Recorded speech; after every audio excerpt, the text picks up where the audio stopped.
Hi everybody, it's Lyssa with songofmyheartstampers.com, and I have something so cute that I got in the mail this week from my friend Ginger, and I just had to sit down and learn how to make one myself.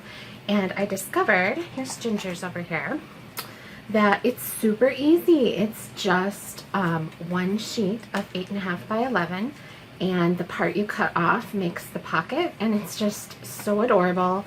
To make a cute little get well packet, it has a cup of soup, it has tea, it has lemon, and it even has the cutest little spoons. My tea bag back in the pocket there. And the spoon is tied right on, and inside it's a card, a regular card. So wouldn't that be so much fun to get if you were under the weather? I think that would be a ball. So first I'll talk about where I got my spoons. These came from the Dollar Tree. They are plastic, but they're really good quality, and they're little like appetizer spoons, like for little dessert cups. So there's 24 for $1. Can't beat that. Then you're also going to need tear and tape or some kind of strong adhesive, because sliding things in and out of pockets is hard on adhesive, so make sure you're using a good quality one. And then you're also going to need a bone folder to make those creases nice and sharp, so that it looks very professional when it's done. Alright, so grab a piece of 8.5 by 11 and let's learn how to make this. Okay, the first thing we need to do for our project is divide our sheet of 8.5 by 11 cardstock into 4 quarters. So we're going to score at 4 1/4, which will divide it in half vertically. And then we're going to score at 5 1/2, which will divide it in half horizontally. Okay, so we have 4 equal quarters. The top two are going to be the card cover and the card back cover. And the bottom right quadrant is going to be the piece that folds up to make our pocket for the cup of soup packet to go in. This quarter is going to get removed and will make the additional smaller second pocket in the front. However, before we remove this piece, we need to make sure that we also have a little flap for this pocket that's going to fold up, so that we can adhere the pocket right along the seam and keep our little cup of soup packet sturdy. So I'm going to put it back in, and instead of putting it at the 4 1/4 mark, I'm going to put it at the 4-inch mark, and then only score to that 5 1/2-inch mark. Okay, so I'm stopping right here. There's a ruler along the vertical line of your trimmer, and you can stop right at 5 1/2. So now I have a score going here and another little score running along next to it there. That'll be our flap. Okay, and it's a little more clear when you cut it off what I have done here. So we're removing this lower quadrant of our paper. There we go. And I'm going to cut this into a little wedge tip here, because that makes it so much more professional when it folds over to make your flap. If you've ever made a paper box before, you know that trick. Okay, so this whole quadrant here folds up, becomes a second thickness on the cover of the card, and then that becomes your the back cover of the card. So remember to crease all your creases really heavily with the bone folder.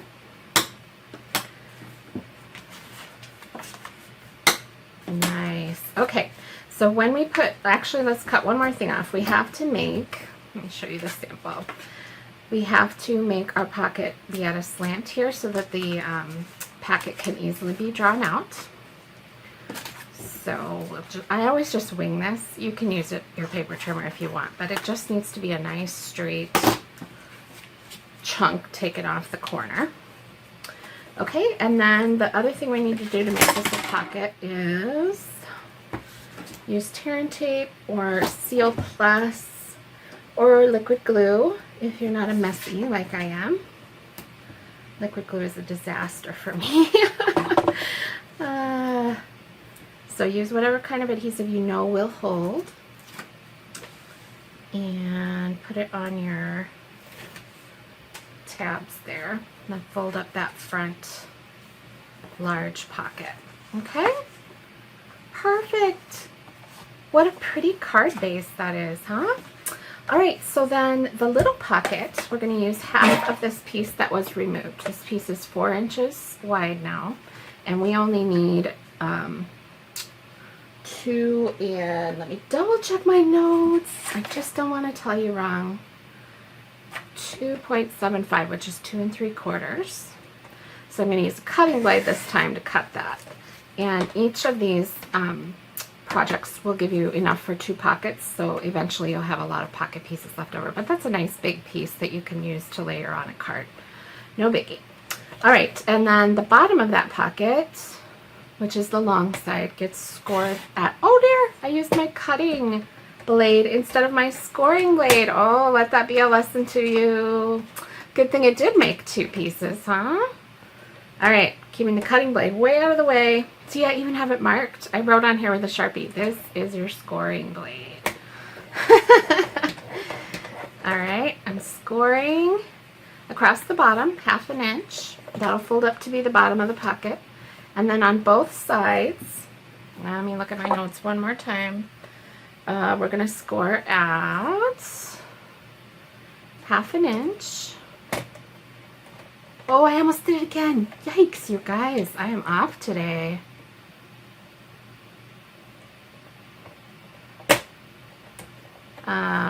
Three quarters of an inch.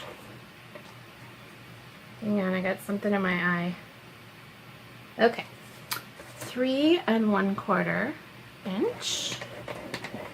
And 3 1/2. There we go. Okay, so then again we'll trim to the score lines and make our cute little wedge cut there so that it folds better. That's the bottom, and then the 2 score lines on the side gives the pocket a gusset, which enables it to hold more thickness. So our tea bag will fit in there easily. I don't know if you can see that. Our tea bag will fit in there without putting too much strain on the cardstock. Okay, that's all there is to it. So this will get attached to the front. Make sure the little bottom flap is folded in. Attach it to the front. That's for your tea bag or your chocolate. This could be so easily used to put hot cocoa packets in, Ghirardelli chocolates in the front. You could put peppermint tea in there for Christmas, maybe a big flat homemade cookie in the back. Oh, the possibilities for this are just astronomical. It's going to be so much fun to see what you guys do with it. So there you go. Just cut a 4 inch by 5 1/4 inch piece for the inside. Decorate the outside in the little pocket, and then make a punched saying for the front. And then over here, just on the front cover, so make sure you have the card open, you want to punch 2 holes if you want to attach your spoon. That's all there is to it. So cute. I hope you enjoyed this project, and if you liked it, be sure to check out all the projects at the 100% free photo tutorial library at Song of My Heart Stampers. Thanks for watching.